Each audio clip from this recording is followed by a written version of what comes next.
موزوں سے مراد ایسی چیز ہے جو پاؤں میں پہنی جاتی ہے، خواہ وہ چمڑے کی ہو یا اسی طرح کی کوئی اور چیز ہو جیسے ریکسین وغیرہ ہوتی ہے. اور جراب دھاگے سے بنی ہوئی یا اون سے بنی ہوئی یا ریشم سے بنی ہوئی. اب نبی صلی اللہ علیہ وسلم نے تو موزوں پر مسح کیا تھا، تو آپ جرابوں پر کیوں شروع ہو گئے؟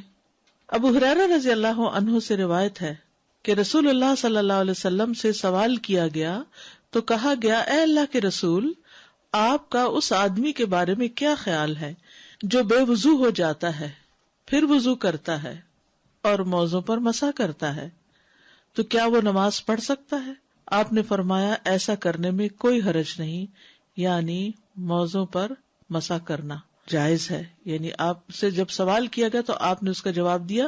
اور جراب پر مسح کرنے کا جواز کیا ہوا کہ جرابیں مسح کرنے میں موزوں کے ہی قائم مقام ہے، جہاں موزے پہنے جاتے ہیں وہیں جراب پہنی جاتی ہے. اب گلوز پر مسح کے کوئی حکم نہیں ہے، بازوؤں کے اوپر مسح نہیں ہے، کیونکہ نبی صلی اللہ علیہ وسلم نے نہ قمیص پہ کیا، نہ جبے پہ کیا، نہ کوٹ پہ، کسی چیز پہ بھی نہیں کیا.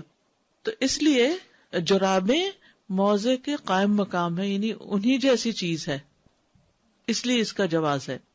اور ابن حزم نے صراحت بیان کی کہ اگرچہ جرابیں بالخصوص عورت کے لیے ریشم کی ہی کیوں نہ بنی ہو، ان پر بھی مسح کرنا جائز ہے. اب آپ حیران ہو رہے ہیں کہ ریشم کی، اگر آپ کو یاد ہو تو پہلے دلہنوں کو جرابیں بھی لال رنگ کی پہناتے تھے، اگر ریشمی اور لال رنگ کی ہوتی تھی. جی بہت نرم سے چمکدار سے دھاگے کی ہوتی تھی، معلوم نہیں ریشم اس میں مکس ہوتا تھا یا ریشمی ہوتی تھی. تو بہرحال چاہے عورتوں کو ریشمی پیور سلک کی جرابیں پہننے کو ملے، کیونکہ علاج کے لیے بھی سلک استعمال ہوتا ہے نا، سلک کا پہنا جانا جائے، تو ان پر بھی مسح جائز. اب آپ دیکھیے کہ سلک کی بات یہاں کیوں کی گئی، کیونکہ سلک جو ہے وہ بہت ہی نرم و نازک، ملائم اور ہلکا اور لائٹ ہوتا ہے. یعنی ضروری نہیں کہ کوئی چیز بہت تھک ہو، موٹی ہو، پھر ہی ہو، یعنی پاؤں کو کور کیا ہوا ہو، یہ مطلوب ہے. کیونکہ مشقت کس میں ہے؟ بار بار ان کو ہٹا کے اس کو دھو کے پھر چڑھانے میں ہے.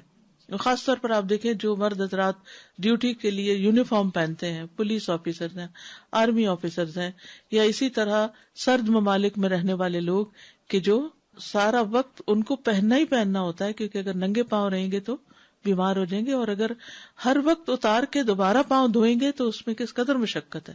ہمارا دین جو ہے وہ سہولت پیدا کرتا ہے، یعنی اس کی کوئی وجہ نظر نہیں آتی کہ اگر موزے پر مسح ہو گیا تو جراب پر کیوں نہیں ہو سکتا. اور بعض جرابیں موزوں سے بھی زیادہ مضبوط ہوتی ہیں. مغیرہ بن شعبہ سے روایت ہے کہ رسول اللہ صلی اللہ علیہ وسلم نے وضو کیا اور جرابوں اور جوتوں پر مسح کیا. اب یہاں پر جوربین کا لفظ آ گیا ہے، ٹھیک ہے، اور پھر نعلین، نعلین جوتا، ٹھیک ہے، جوتے پر سے بھی مسح کیا آپ نے. اب بعض اوقات بچے جاگرز پہنے ہوئے ہوتے ہیں، واکنگ جو شوز ہوتے ہیں، یعنی کسی بھی طرح کے بند شوز جو پہنے ہوئے ہوتے ہیں، یا سنو شوز پہنے ہوئے ہوتے ہیں، تو اب اس میں تسمے کتنے بڑے بڑے، اور بعض تو بالکل یہاں نی تک آ رہے ہوتے ہیں.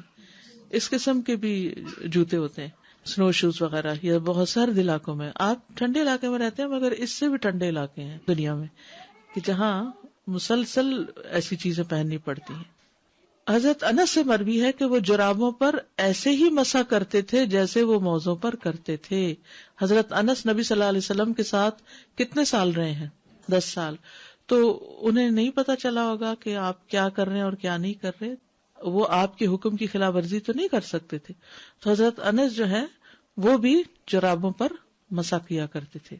ازرق بن قیس کہتے ہیں کہ میں نے انس بن مالک رضی اللہ عنہ کو دیکھا، انہیں وضو کی ضرورت پیش آئی تو انہوں نے اپنا چہرہ اور اپنے ہاتھ دھوئے اور اپنے سر کا مسح کیا اور اون کی جرابوں پر مسح کیا.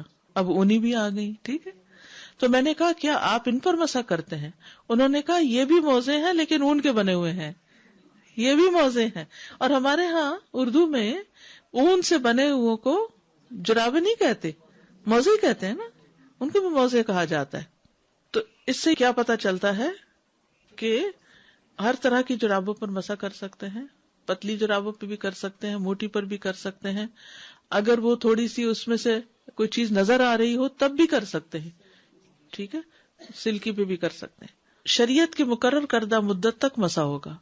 مقیم کے لیے اس کی مدت 1 رات دن، جبکہ مسافر کے لیے 3 دن راتیں ہیں. اوکے، مسافر 3 دن تک جرابیں نہ اتارے تو کوئی بات نہیں، 72 آورس. لیکن دوسرا 24 آورس، یعنی دن سے مراد یہ نہیں کہ جب سورج نکلے اور غروب ہو جائے تو دن ختم ہو گیا. اس کا مطلب یہ کہ جب آپ کا وضو ٹوٹا، پہنا بھی نہیں، جب آپ کا وضو ٹوٹا.